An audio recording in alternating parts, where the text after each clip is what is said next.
Hi everybody, here is Ariel Cisneros. I am a professional dancer, a former dancer of the Joffrey Ballet, and I started doing something I never done before. Is a video for my students, especially adult beginners. I started video earlier, which is introduce myself and I show most important step in the bar. We use the classical ballet use a lot some exercise that we had to do every day in every class. And now this second video is the most important, and in this video I will explain a little bit better about each step we do in the ballet bar. I will try to be slow in some of the movements. You can see, you can learn. Of course, every video I do, I will improve better. I will do better job. And any question, please, when you email to me, you can feel free to let me know what do you want to see most. What do you want to see the best? Okay, here we go. Okay, let's talk about the plie. In first position, the plie is the bending of the legs. When you start rotation your knee and keeping your knee in line with your toes, okay, the control your torso is very important. You need to keep a little back, don't round your shoulder. Keep your shoulder in line with your hips in line with your knee, and your knee in line with your toes. And you do the correct plie. Plie. No extra move. Try not to do extra move. Remember, just down, stay back here, and straight. You can do the same second, right? Plie, plie. Now let's say grand plie. Grand plie is the deep plie. Deep. Like you go all the way down, and you rotate your knee more. You allow your hip to rotate more. And don't go too much down. Just a little bit here is enough. The way you can allow the rotation of your knee and your thigh. Okay? Good. Okay, the next step is battement tendu. Battement tendu we can call stretch your leg. We're going to stretch your leg. We're going to point your feet. And look at what happened. When you do battement tendu from, the heels had to start first, then your foot. Your heel had to start first, then your foot. You point. Now when you come back, your toes had to go first, then your heels.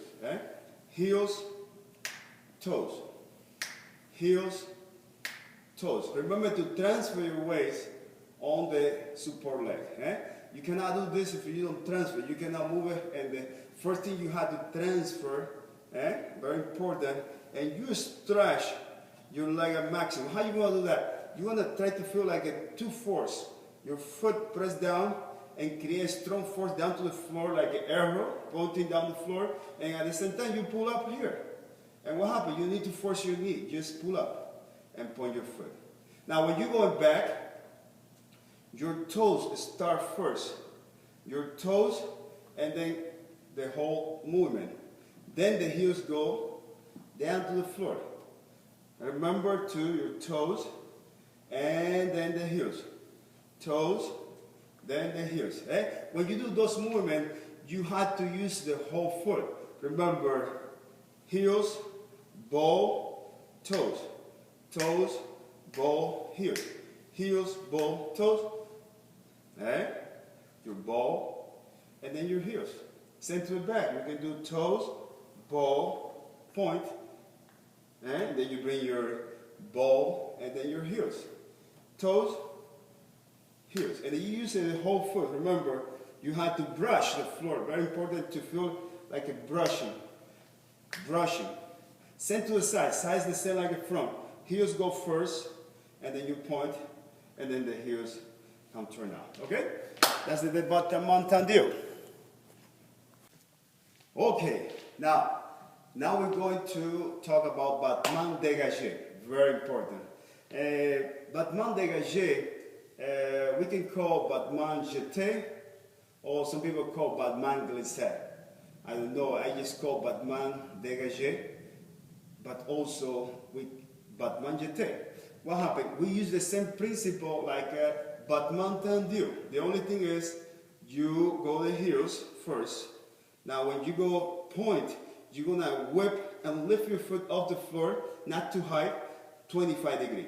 Okay? This is too high. Right? Lower here, and then bring it back to first. Right? Can send to the back, toes up and toes, heels down.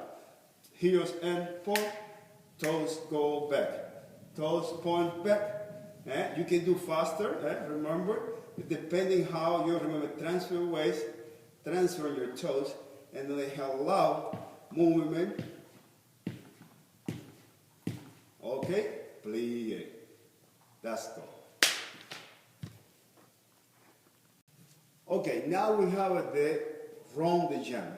The rond de jambe, we can do.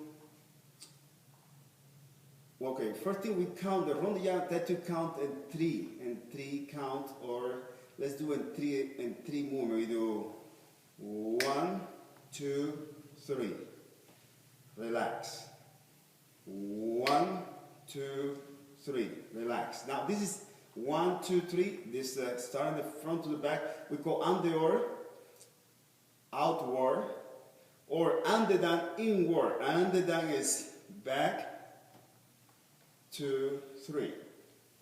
Back 2, 3. Back 2, 3. Back 2, 3. This is underdown. Now what happened? Rond de jambe, the ascent had to be out. When you start in first position you do out, 2, 3, then relax. Out, strong, strong, strong, relax. Remember, you have to transfer. Remember the principle of tendu and dégagé. Transfer, pull up. Remember, you pull and point your foot. Remember, same tendu. Press down, pull up, pull more side, back, and then relax. Okay? This is the rond de jambe. Good. Okay, now I forgot to say in rond de jambe, battement rond de jambe, that we have the rond de jambe we call à terre. À terre means to the ground. Right? You see, in first position, when I do rond de jambe, it's touching the floor. Right? But we can have it en l'air, rond de jambe en l'air. Same thing, we create to the en l'air, all the way to the back, or reverse. We can go back, this is a little harder, up, and then from, and now this is what we call rond de jambe en l'air, meaning to the air. Also we have a rond de jambe à la seconde. À la seconde means to the side. In French, à la seconde means to the side. That we do to the side. Then lift your leg, maybe at the level of your knee, and then do a circle with your foot. You make a circle, and then you create the rond de jambe en l'air à la seconde. À la seconde, because you kick to the side. Kick to the side, kick to the side. Okay?